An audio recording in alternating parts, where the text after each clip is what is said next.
Bright IT চ্যানেলের পক্ষ থেকে সবাইকে ধন্যবাদ জানাই। আজকে আমি যেটা দেখাবো কিভাবে ব্রাইট ক্যাপ থেকে টাকা ট্রান্সফার দেওয়া যায়। টাকা ট্রান্সফার দিতে হলে প্রথমে আমাদেরকে ব্রাইট ক্যাপ বিডি লিমিটেডে ঢুকতে হবে, এরপরে লগ ইন করতে হবে।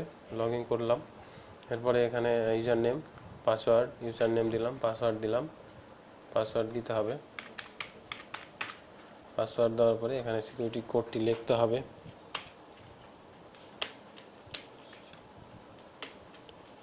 লেখার পরে লগ ইনে ক্লিক করতে হবে।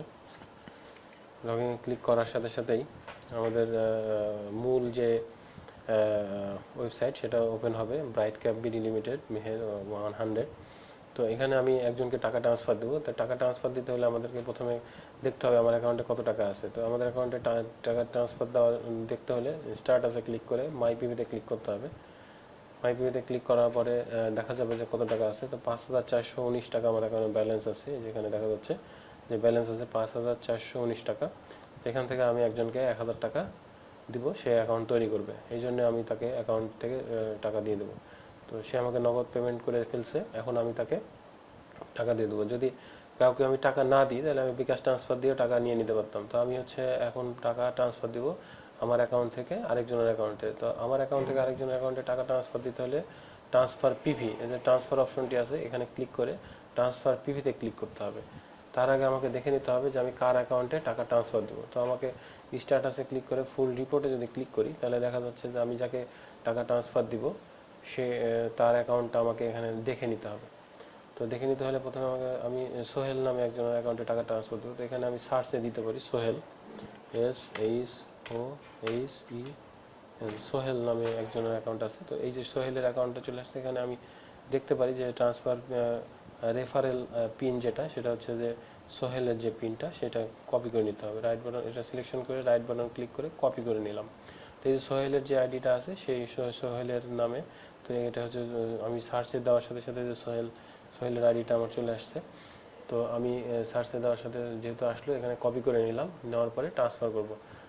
এখানে ট্রান্সফার পিভিতে ক্লিক করতে হবে। ট্রান্সফার পিভিতে ক্লিক করলাম, করার সাথে সাথে যে বক্সটা চলে আসছে এই বক্সের ভিতরে লেখা আছে inter mobile member pin, member pin. তাহলে আমি যেই নাম্বারে টাকা ট্রান্সফার দেবো সেই নাম্বারটা এখানে রাইট বাটন ক্লিক করে পেস্ট করে দেবো। পেস্ট করে দেওয়ার সাথে সাথেই আমাকে দেখাবে যে আসলে কার নামে আমি টাকাটা ট্রান্সফার দেবো। তো ইউজার নেম ইজ সোহেল, মানে আমি সোহেলের কাছে টাকাটা পাঠাবো। তো সেক্ষেত্রে ইন্টার পিভি এখানে কত টাকা পাঠাবো, আমি 1,000 টাকা লিখে দিতে পারি। 1,000 টাকা লিখে দিলাম। লিখে দেওয়ার পরে আমাকে আমি এইখানে যে ট্রান্সফার পিভিতে ক্লিক করার সাথে সাথেই অটোমেটিক্যালি এই অ্যাকাউন্ট থেকে টাকাটা চলে যাবে।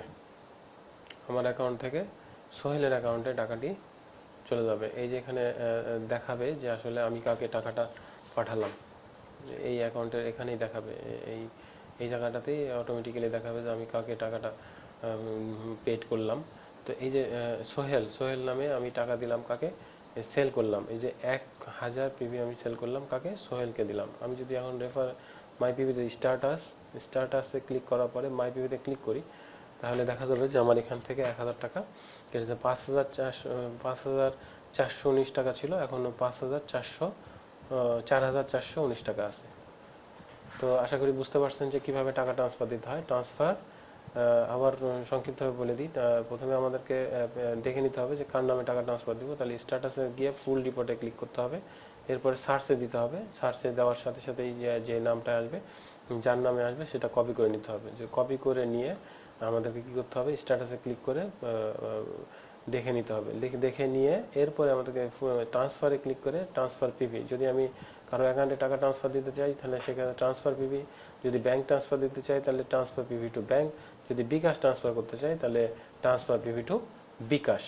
তো বিকাশে ট্রান্সফার করতে হলে আমাকে যেটা করতে হবে সেটা হচ্ছে ট্রান্সফারে ক্লিক করার পরে বিকাশে ট্রান্সফার করতে হবে। বিকাশেরটাই আমি দেখাচ্ছি কীভাবে বিকাশ ট্রান্সফার করে।